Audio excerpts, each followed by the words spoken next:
chunk is definitely accounts payable. And we know what liabilities are. What's another word for liabilities or an explanation for liabilities? Anybody? What's an explanation for liabilities? Anyone, just speak up.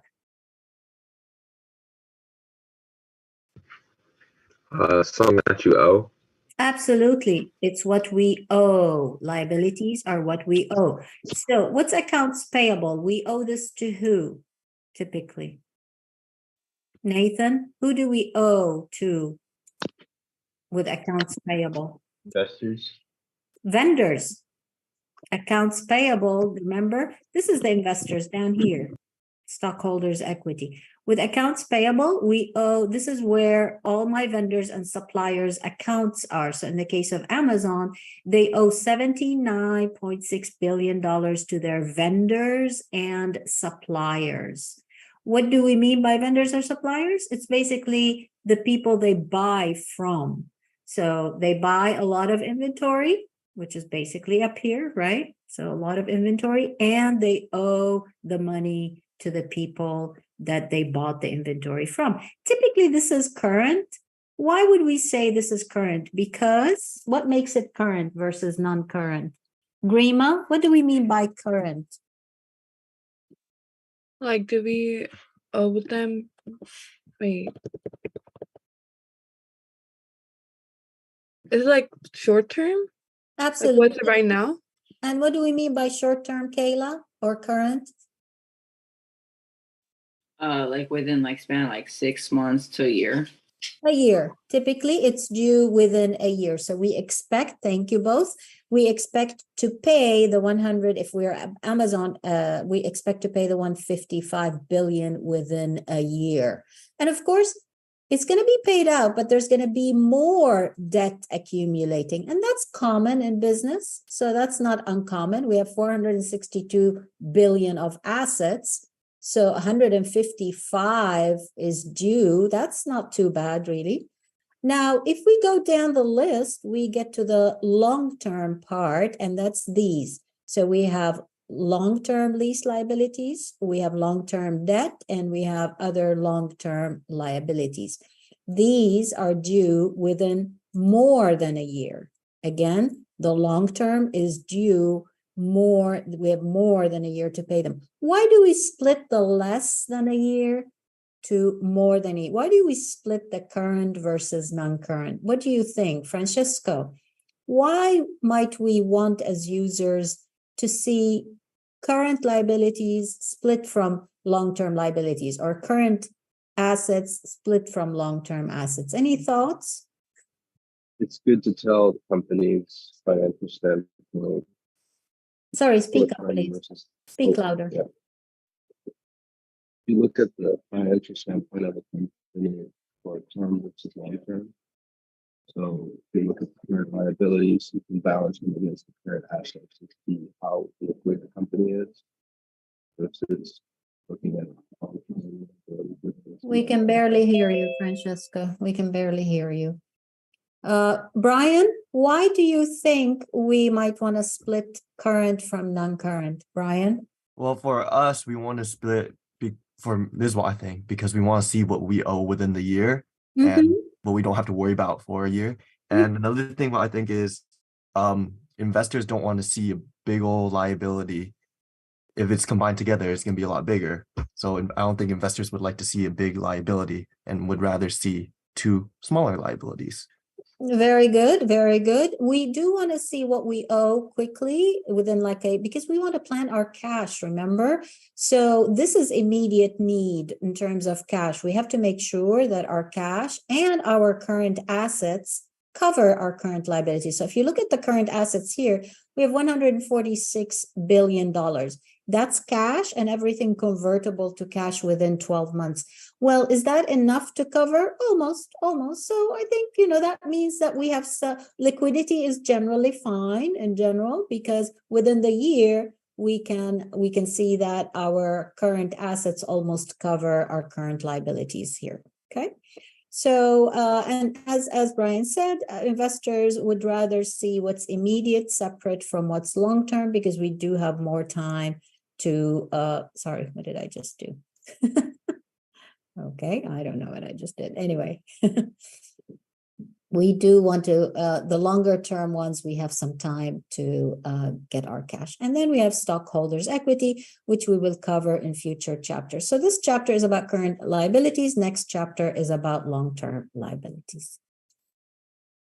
Okay, so let's take attendance before we continue.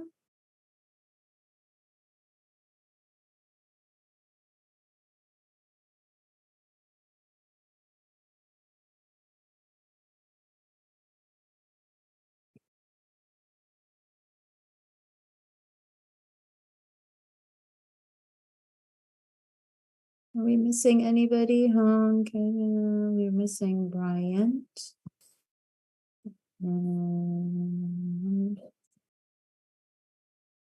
Melvin, too bad he stopped coming.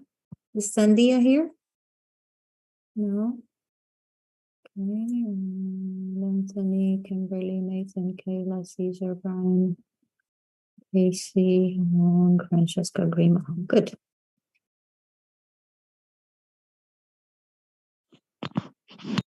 Okay. All right, so let's go over our slide over here, and this is what we're covering today. So as I mentioned, our chapter is about current liabilities, and we can break those liabilities into the following. We have sales tax, we have unearned revenue. We've heard of unearned revenue before. Short-term notes payable. We can kind of figure out what they are because we studied short-term notes receivable. So if we just flip it from the payer side, then we kind of get what short-term notes payable are. Employee payroll deductions and liabilities. So if you're working and you have your gross salary, and then there's all the deductions from it, and then you get your net salary. So we're going to learn how we record these deductions. And then the employer is also responsible for some benefits for the employee. So the employer has to record also their share. And then bonus liabilities, vacation liabilities, health and pension liabilities. Once you learn what a liability is, these become straightforward. So what I'm going to do is I'm going to ask you, let me go over the other set of slides.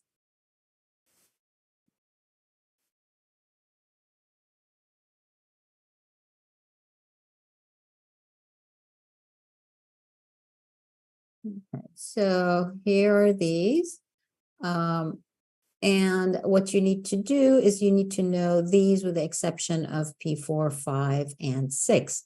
So it's really we're going to talk about what's the difference between current and long-term, identifying what the current liabilities are and contingent liabilities. Then we're going to compute the interest. Well, no, this one actually you don't need as well. Okay, preparing entries to account for short-term notes payable, payroll deductions, as I mentioned. Now, what I want you to do is for this section, the last part, which is bonus liabilities, vacation, health, and pension liabilities, I want you to watch the video and the lecture videos in the module. Meaning, where is that? So if we go here over to modules and we go over to chapter 9, current liabilities. If you click on lecture videos over here, you see that I have 3 videos. Here's one of them. In this video, I explain the following liabilities using quick studies exercises. And then the second video, I talk about payroll taxes, whether employee and employer. And then finally, the last one, I discuss these 3. So what I'd like for you to do is make sure that you watch this video, that this part is going to be on your own. That way we can catch up and we can start long-term liabilities next session, okay?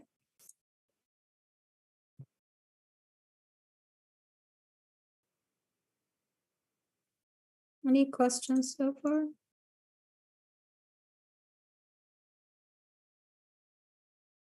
Okay, so current and long-term liabilities, we just mentioned that typically current liabilities are the ones that we have to pay within a year. and or the company's operating cycle. Some companies have like a cycle of like 15 months maybe, but most companies have a year, so it's enough to know that it's due within a year. However, 1 year. And we showed that they are presented differently or separately in the balance sheet. This is not important. We already looked at really Amazon as an example. And uncertainty in liabilities. The whole idea about liabilities is that we owe them, and we have to pay them within a certain period of time. However, if we don't have the cash, we are unable to pay. If we don't know the exact amount, we might not be able to pay. If we don't know the date of when it's due, we might not be able to pay. So we need to identify the amount and the time and the payee. So this is the payee, this is the time that we have to pay, and this is the amount. Typically, these are not that difficult. They become difficult in situations like, for example, if you have a lawsuit. If you have a lawsuit, you're not sure how much the amount is. Definitely, this is difficult. And definitely this is difficult. When am I going to owe it? If I'm going to owe it. And it might be a big amount. It might be like, a couple of $1 million, tens of millions of dollars that maybe a company might owe. Right now, Fox is being sued. You might have seen that in the news. Fox is being sued. So for Fox, they have to record a liability that is unknown to them. They have to estimate roughly how much it is, and they have to estimate when it will be due. That's a big unknown. So what do they do in this case? Consult their lawyers and determine what is the possibility of them owing that amount and what is it likely going to be. All right, so let's talk about the current liabilities. The ones we're going to discuss: accounts payable, sales taxes, notes payable, payroll obligations. So here's an example. Accounts payable, we know anytime we have an inventory that we purchase, what do we debit? What do we credit? If we purchase inventory, what do we debit? What do we credit? Kimberly? Yes. When we purchase inventory, what do we debit? What do we credit? Sorry, what happened? I don't know. What do you mean you don't know? Of course you know. We buy inventory. What do we debit? What do we credit if we buy it on account? Sure you know.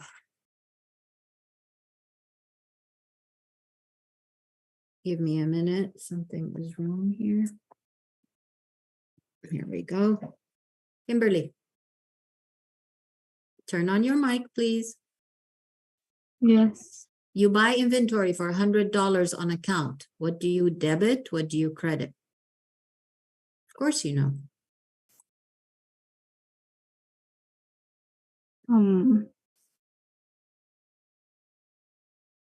Think it over. I buy inventory. What happens to inventory? I debit the inventory, the merchandise inventory. Of course. And Being credit the cost of goods sold. no, we're buying on account. When we Oh. buy on account, we owe someone. So we credit the accounts payable. Absolutely. That's simply what it is. So am I sharing? No, I'm not sharing, right?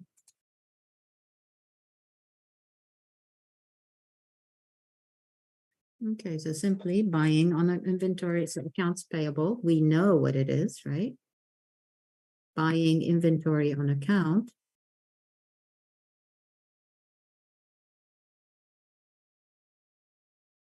Simply we debit inventory and we credit accounts payable. There you go. This is it. We've done this before, you know it.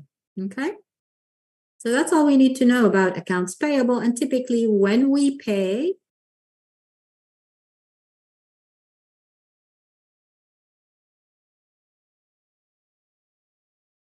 Caesar, what do we do here?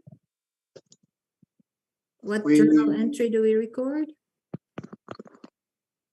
You would, excuse me, you would debit the, wait a minute.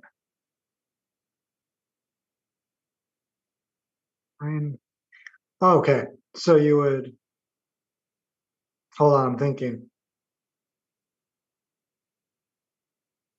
Inventory on credit. What does this Oh, tell okay, you? amount owed, sorry, I missed that. You would debit the accounts payable and then credit the cash. Well done. I was looking at the wrong thing, sorry. So this is recording the liability, no problem. This is recording the liability. And this is settling